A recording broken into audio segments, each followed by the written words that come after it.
Hi, this is Rodney Ho with the Atlanta Journal-Constitution. I'm the radio and TV blogger for AJC.com, and we're doing our very first Google Hangout with Mara Davis, formerly of Dave FM. Say hi, Mara. Hi, Mara. And we've got some guests on the Google Hangout who are going to ask some questions. We've got her dog barking too. Nathan, say hey. Hello. And tell us who you are. I'm Nathan Young. I'm from Anniston, Alabama, and I'm the writer for GeekAlabama.com. And how about you, Don? Say hey. I'm Don Kramer, and I'm a web designer and information technology professional, and I started out in radio in my hometown of Columbus, Georgia. And we've got Barry.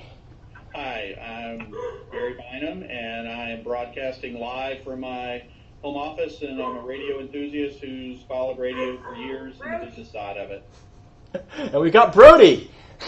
It's Brogy. Brogy, I'm sorry. My son named the dog.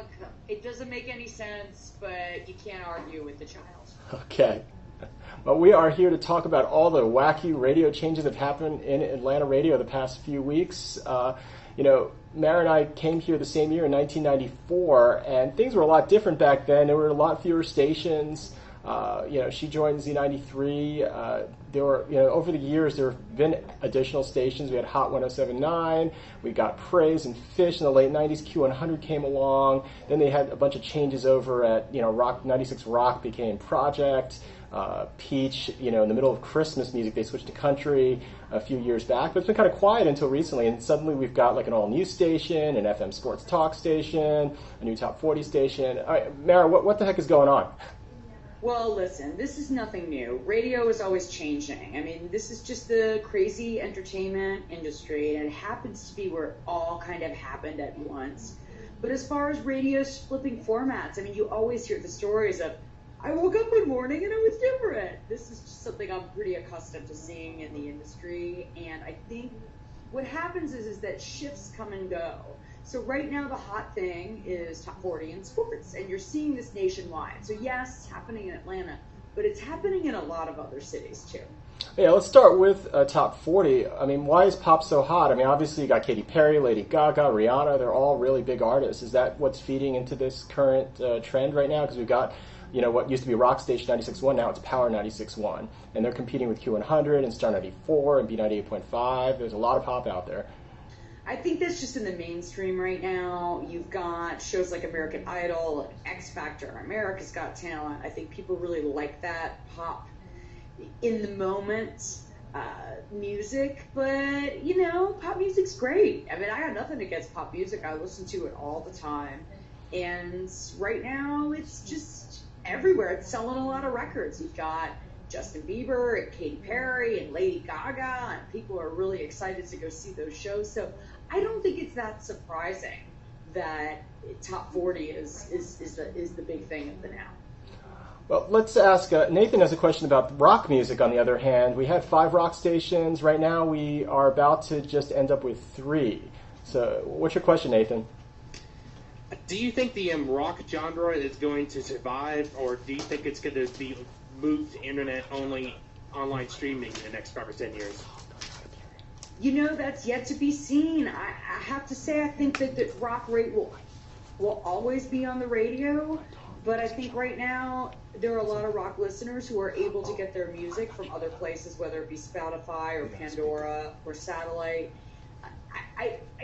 I don't want to believe that rock radio is going away. I really don't. I think maybe right now there may be a wild card. You could say that about news talk years ago, where people didn't want to listen to news talk anymore. Then suddenly people have all of this interest to politics and, yelling at each other. So rock music, I think, is always going to go through its ups and downs. And, it bums me out only because I think there's so much great rock music out there right now. I just went to see Jack White last night, and to me, Jack White is like the new Dylan. And I don't use that term lightly. That is a rock star. And so I had to talk about it, since I don't have a radio show right now to talk about how great that show was. But no, I don't think it's dying. I just think it's taking a little pause. Adult Alternative, which was the format that Dave is about to leave for Sports Talk, seems to be pretty healthy right now. So what the heck is going on? You know, Mumford Sons, Avid Brothers, Adele started in your format. So why do you think it's gone from Atlanta? Do you think he'll come back? I hope so. I really, really do.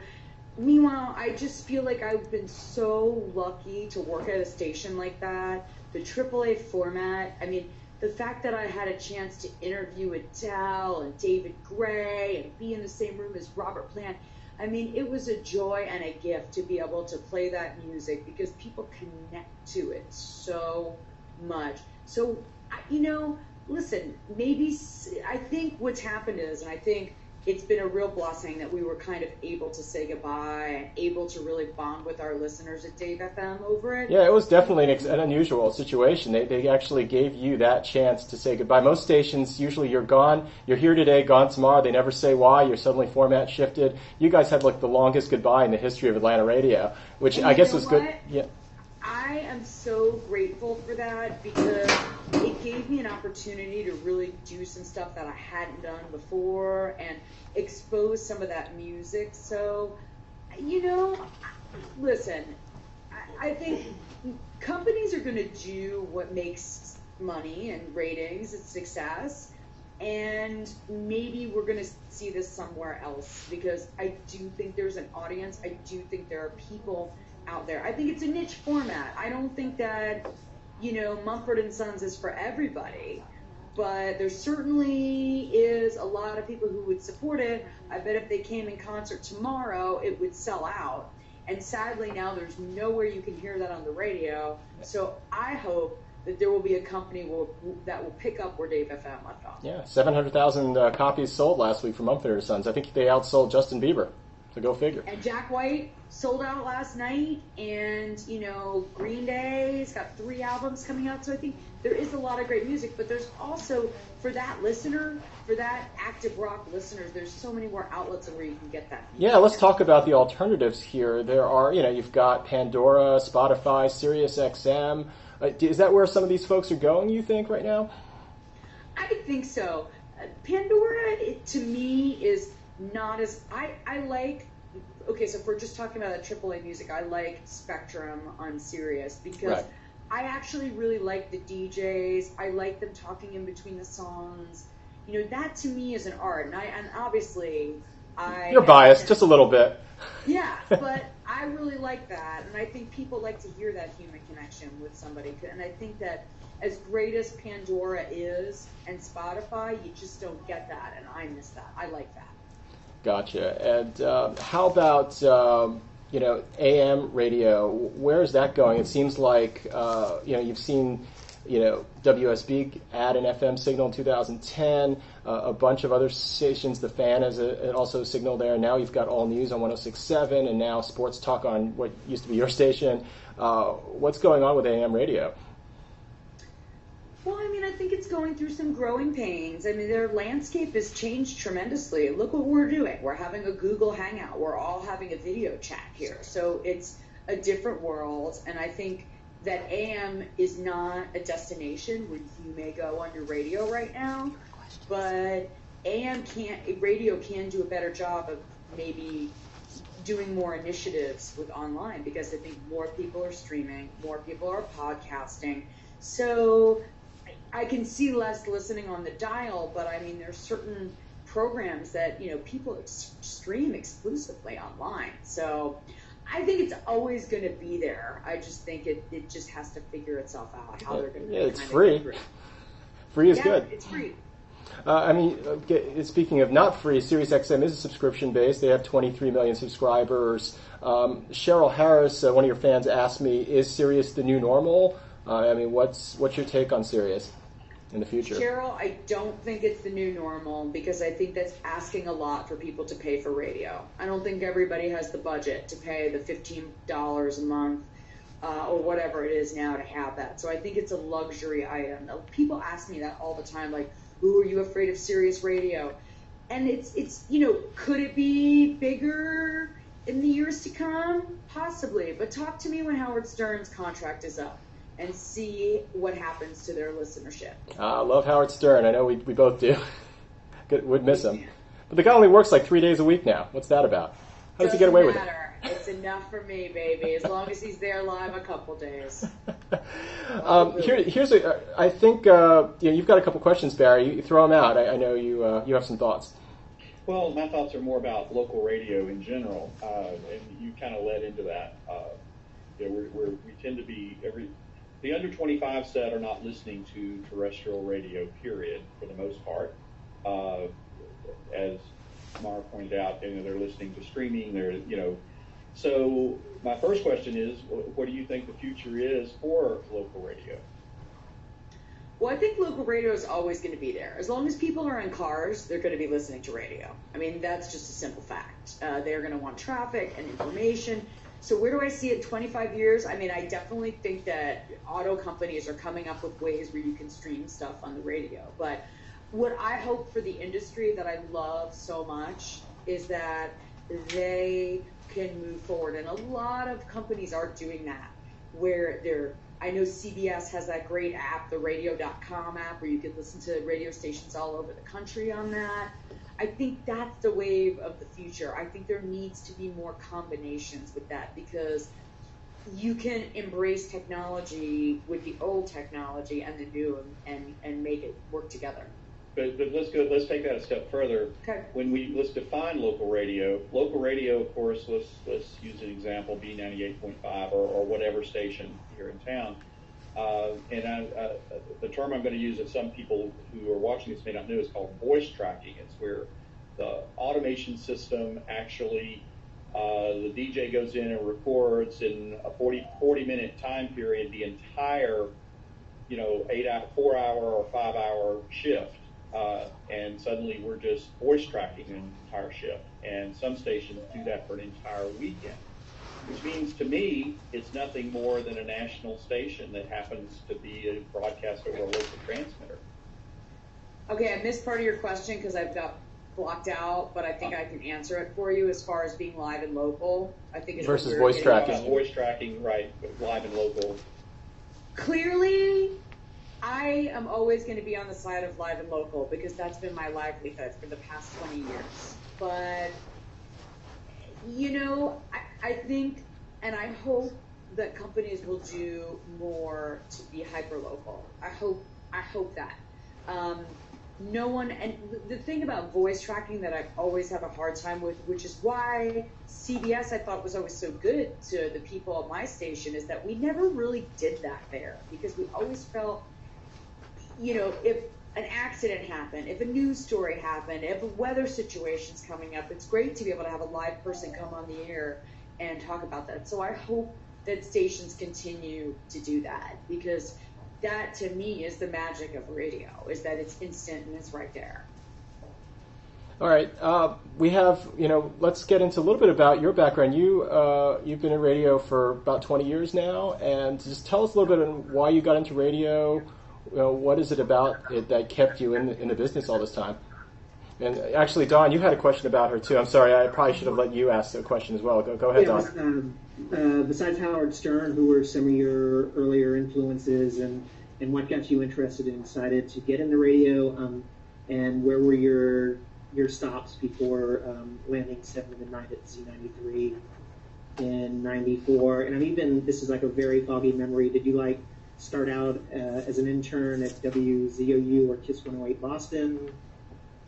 Okay, so to make a long story short, I loved radio. I was always a fan. Actually, one of my early influences was Casey Kasem.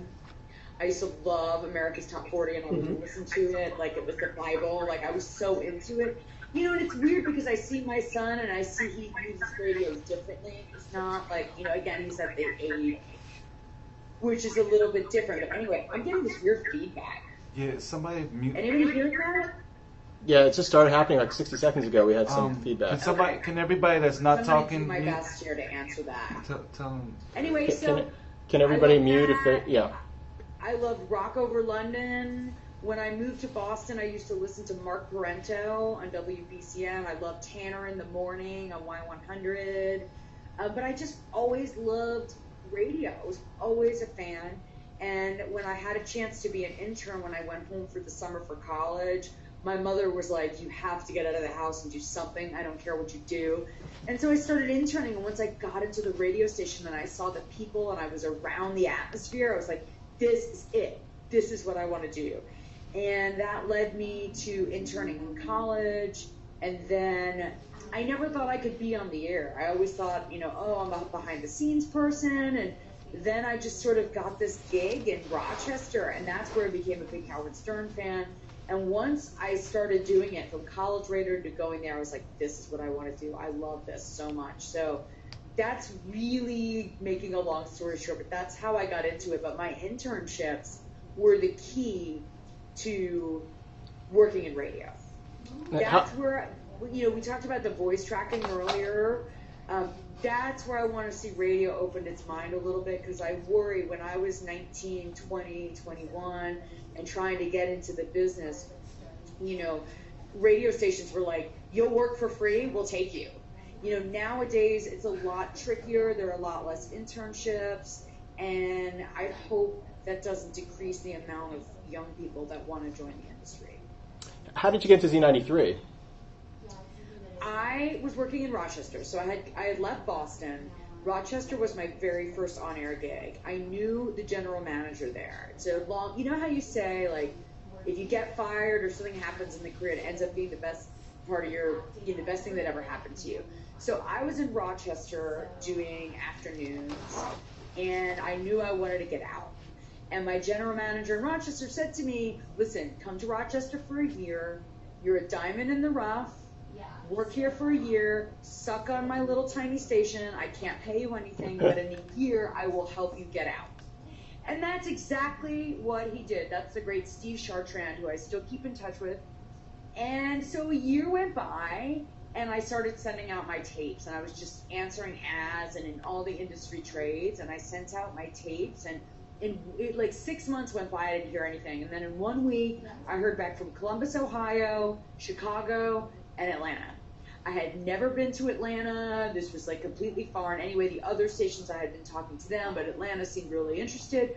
I kept sending tapes, and this was like back in the cassette days. So they're like, we want to hear another tape. Okay. So every like 3 days, I was sending in another tape. Then they flew me in for the job. They were flying me in for a job. I couldn't believe it. It was like, it was insane. So they flew me in for the job. I had the interview. Dennis Winslow was the program director of Z93. I interviewed with David Mazeros, who is still in Atlanta radio, and I owe a lot of my success here to him, and because he hired me. And they hired me to do 7 to 11. The Grease Man was doing mornings. The Grease Man. My God. I worked with Red Noise and Bob Bailey and Charles Henry, and that was it. I moved to Atlanta. I moved to Sandy Springs, to Hammond Drive. The apartment building that I lived in is now a senior citizen retirement community. Hammond Glen, shout out. I live there. And that was 18 years ago. And how did you get to Middays? How did that come about?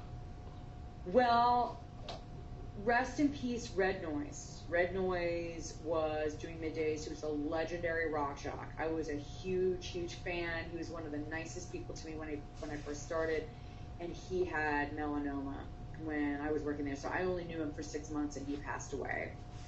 And at that point, they were obviously trying to fill the position. I was told at the time by Dennis Winslow that I wasn't ready yet. Remember, I was very green. I didn't have that much experience. So they kept me on nights, and they brought another guy in to do Middays. He did Middays, and it didn't work out. Different program director came in, Harv Allen, another great program director who I still keep in touch with. Harv Allen put me on Middays. He said, okay, I think you're ready. And that was it. And what do you love about doing Middays? And we're running low on time here, but what is it about Middays that works so well for you? I know you did mornings briefly too. I like the set it and forget it mentality of Middays, where people were just like, do the work. And I'm seeing it now that I'm not working, where it's like I'll put something on and just leave it on. So I like that. And I think, I just got a great working community. All the people who listened at work, that was a great community. I mean, I've always said it.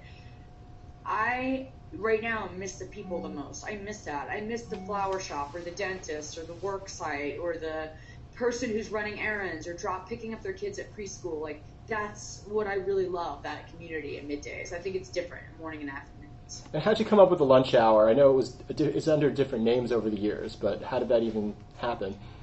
That came about when I was doing nights at Z93. I called it the 10 o'clock theme park. And then and then my boss at the time encouraged me not to do it because he said I would run out of themes. What? Never. Seriously, that's the truth. But then it started to go well. Then I did it the 8 o'clock theme park. And then when I moved to middays, I convinced my next program director at the time, Dwight Douglas. You've had a who few. I still keep in touch with. And he named it Out to Lunch. And the idea of it was, hey, we're out to lunch, but I'm also crazy and out to lunch. So that was sort of the thought process behind it. And then when they switched to Dave, they would not let me, they made me rename it. And we came up with Radio Free Lunch, which I look back and I'm like, all right, because people still call it Out to Lunch always. But Radio Free Lunch. It was the REM reference, wasn't it? Radio Free Europe. The REM reference, yes. Of course. Exactly. And when did you start doing sort of the jokey, let's play songs out of format, little snippets of songs that are thematically aligned to the hour but not to the format? When did you start doing that? Because people kept asking for requests out of format. So if I was going to do a show about horses, everybody was going to call in for Wildfire, you know? Right. A song about a dead horse. I mean, come on. I mean, that's tragic. So, I could not acknowledge these songs. And this is something I talked about, how, like, it's always hard because even though your listeners are there to listen to their, when it started with classic rock, yeah, they want to hear their Skinner or their Led Zeppelin, but they still know Wildfire. All right. Last question here is about your future. Obviously, you don't know what your future is right now, right? You don't have a job lined up? Right now, I am a lady of leisure, and I'm having a great time. It's been very, very relaxing. I hope to be on the air on Atlanta radio soon because I love it. I always got up in the morning and loved going to work. I didn't have that dread that people had. That's why I feel like it was such a, not to sound too cheesy, but it really was a blessing to be able to work there for so long. And I hope to be on the radio again. And until then, I'm managing my own website, maradavis.com. I'm kind of posting it every day.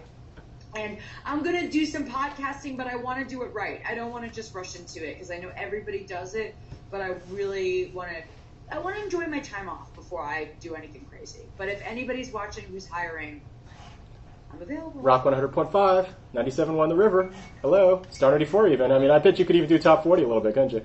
I love Top 40. Oh my God, that new Pink song, Blow Me One Last Kiss, is like the hottest song ever. I love it. She always has like the oddly dirtiest sounding song titles, doesn't she? She's really good at that. She mentions a whiskey and something else. I don't want to say it here, but it is a kind of a foul song. Yeah. But I love it. You in Your Hand? I don't know what she's talking about, Anyway, thank you so much for our first Google Hangout, and appreciate everybody checking in, and thank you Barry and Nathan and Don for joining us for our very first one, and thank you Mara especially for taking out your busy schedule because you would normally be doing your noon hour right now. This is your time. I'm so busy.